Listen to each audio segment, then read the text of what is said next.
Baik, selanjutnya saya akan menjelaskan mengenai bagaimana metode atau cara yang dapat dilakukan untuk menstimulasi ekspresi emosi usia 12 hingga 24 bulan.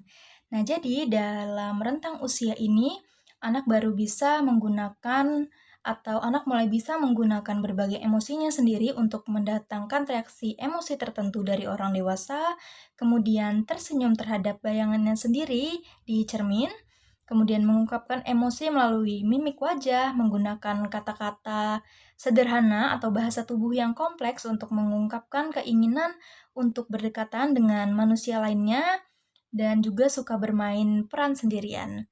Nah, salah satu metode yang dapat digunakan untuk menstimulasi ekspresi emosi pada anak usia 12 hingga 24 bulan adalah metode naming atau penamaan ekspresi emosi pada anak. Nah, salah satu metode yang dapat digunakan yaitu metode naming atau penamaan ekspresi emosi pada anak. Nah, metode ini merupakan suatu pendekatan yang dilakukan untuk membantu anak mengenali atau memahami bagaimana ekspresi atau emosi yang dia rasakan melalui mimik wajah dan juga penamaan dari kata-kata emosi. Nah, jadi tujuannya adalah untuk meningkatkan kecerdasan emosional anak dengan cara memberikan label atau nama pada perasaan yang mereka alami. Coba adek gimana muka gemesnya?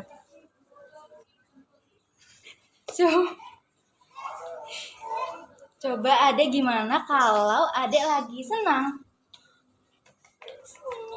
Gimana kalau adek dengar atau lihat sesuatu yang lucu?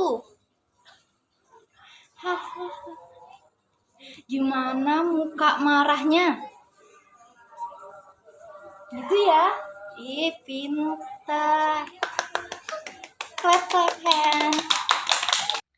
Manfaat dari metode ini adalah agar anak dapat memahami suatu ekspresi dan juga memahami emosi apa yang sedang ia rasakan, atau ketika ia melihat orang lain, dia dapat memahami apakah seseorang itu sedang sedih kah, ataukah ia sedang senang, sedang takut, ataupun sedang marah.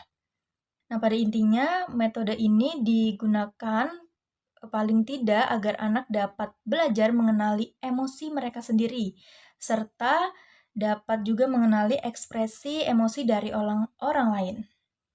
Yang mana sangat penting untuk pengembangan keterampilan ekspresi emosi, juga sosial dan emosional pada diri anak.